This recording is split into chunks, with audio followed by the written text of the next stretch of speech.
Hey, this is Tom with Rocket Restorations, and we are at MCACN 2024, and we decided to go through and highlight a few cars here. And this one, I've walked past this like 10 times over the last couple days, and I keep on coming back to this car. It is a really, really neat car. So it is a 1962 Plymouth Sport Fury convertible, but it is a factory Max Wedge car, which, I mean, in a convertible, a lot of these were just built to win a class. Let me take a step back a little bit. So the 62 Plymouth, why does it look like this? So Virgil Exner was the designer for Chrysler in the late 50s and made some of the most amazing cars. I mean, some of the most best designed cars ever. I mean, the 57s, you know, the tagline was suddenly it's 1960, and they had the fins, they were low, they were sleek, they were just really good cars. They had the torsion bars, they just did great. And then 60 rolled around and they kind of had a problem because in 1957, the tagline was suddenly it's 1960. Well, what do you do when it's 1960? So they had some issues. The 1960s cars had some teething issues, and the 61s were, I mean, okay, I like 61s, but they had issues. Like the styling was very polarizing, and Virgil Exner basically had a heart attack in, I don't know, 1959, I think.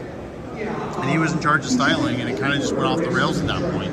They were just very interesting, very unusual cars. And then 62 came around, and they basically, so somebody at Chrysler overheard somebody at GM saying that they were going to downsize their whole line. So Chrysler, the head of Chrysler basically said like, well, we need to downsize our 62 cars. So this is what happened. So this ended up being the B-body platform in 1962. So they had the Plymouth and the Dodge, and they basically had no full-size Dodge or Plymouth in 1962.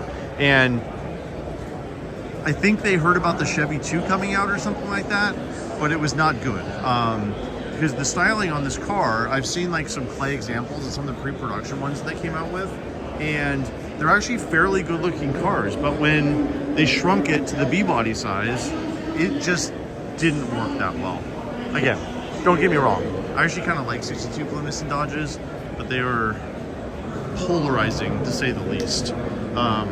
I tend to really like these cars, but the styling it was a disaster. Like let's not sugarcoat it. Like they did a crash program. They came out with the 62 Dodge 880, which is basically a 62 Chrysler for a full-size Dodge. The dealers were panicking when these came out. They didn't have a full-size car to sell, and this is 1962. You know, gas was still cheap, insurance was still cheap. You know, the American car makers were teaching their customers ever since World War II that every year was bigger, better. You know, bigger was better. They get more money out of the people. That was what they were trying to do. And 62 was decidedly not that. I'll just put it that way. Okay, so a little bit about this car. They made 13 1962 Plymouth Max Wedge convertibles. They're one of 13. 2 are known out there. There's a lot of really good information on this board here. It's all documented. Let me show you some in the trunk here. So one really nice part about Max Wedge cars is they're built pre-67, and Chrysler still has all the records for them. And there's a gentleman, his name was Daryl Davis, who worked for Chrysler and had an in with Chrysler Historical, went through the archives, all the IBM cards, and came up with every VIN for every Max Wedge car. So they're all documented, and he has all the options. So under the red line there is the car. So it has the region number, has the VIN number, the vehicle order number, the dealer number, the body code, paint, what day it was shipped, and all the options, which is really cool. It's really nice being able to document these cars. When you have the muscle cars, like the Hemi Cudas and everything, Chrysler doesn't have the documentation for those cars. It's gone. They only have till 67 and before. So being able to document a car like this is just so valuable. And this is the Sport Fury, which was the high-end model. So wheel moldings, extra trim, has the 4 taillights and the reverse lights that the smaller cars didn't have. A lot of extra trim. I love the red interior. I love the contrasting interior. It looks really, really neat. The red with black just looks absolutely perfect on this thing. Has that little console. Oh, look at it. It's so cute. It's so small. The dashes on these are pretty neat too. The 63 is very similar. I really like this. The interior styling looks way better than the outside styling on these, at least in my humble opinion. It doesn't have a radio, which is interesting. Is it radio delete? I think it's radio delete. Which again, on a Max Wedge car, you know, but I don't know why you'd buy a Sport Fury if you're looking at a convertible if you're looking for weight savings. But there you go. So yeah, the options had the all-weather hot water with defroster, 750 14 white walls. So I guess the right ones. These are called cookie cutter tires. They're used on a lot of like drag race cars. It was kind of a very specific era, like 62 to 64. They kind of use these. It kind of has a very distinctive look. Engine is a super stock 413 11-to-1 compression, automatic transmission, 391 rear gears, which I think was the standard gear on a Max Wedge. You can get 450s as well. Convertible Toss Black, sold at Poinsettia Motors Inc. in Fort Wayne, Indiana. The ship date was June 21st, 1962, which is actually pretty late in the model year. Of course, the beautiful engine, the cross ram intake with 2 carburetors. These are a bit of a handful on the street. With the cross ram, with all that, they're not the best driving cars in the world. There's a bunch of interesting stuff on here. So it has manual choke cables. See that cable on there on the dash? They did not have automatic chokes on these. So see, there's a choke cable in there for the choke. Very neat. The heater hoses were routed because they went over the valve cover and hit the exhaust. They actually have unique brackets for that. The brake line is unique because you see how it turns over and goes down like that. On the regular car, it just kind of goes down to the prop valve.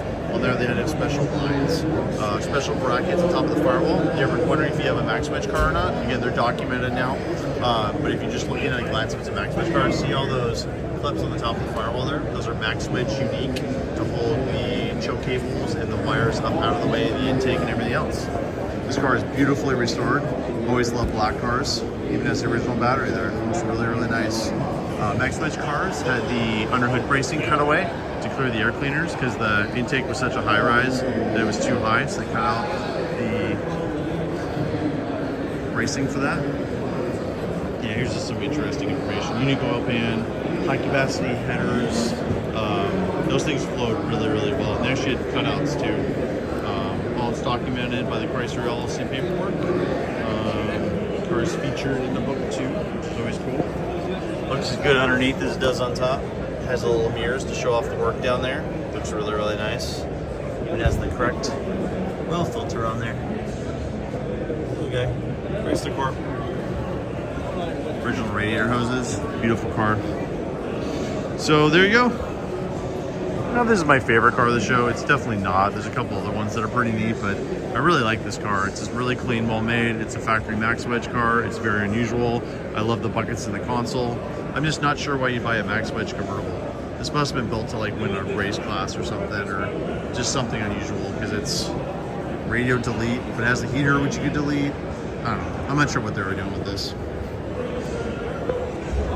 Here's some more underneath shots. That's a picture of the headers right there. So that's the factory exhaust they put on these. So they have this weird crossover on it, and it goes over and back and down. So if it's going out the back, it's actually not the best flowing exhaust because it kind of goes to an end there and has to make a right turn. But if you take the cutouts out, it becomes an open header car, and it sounds like a Max Wedge should, which is angry, very, very angry. I do like the hubcaps. They did a good job on those.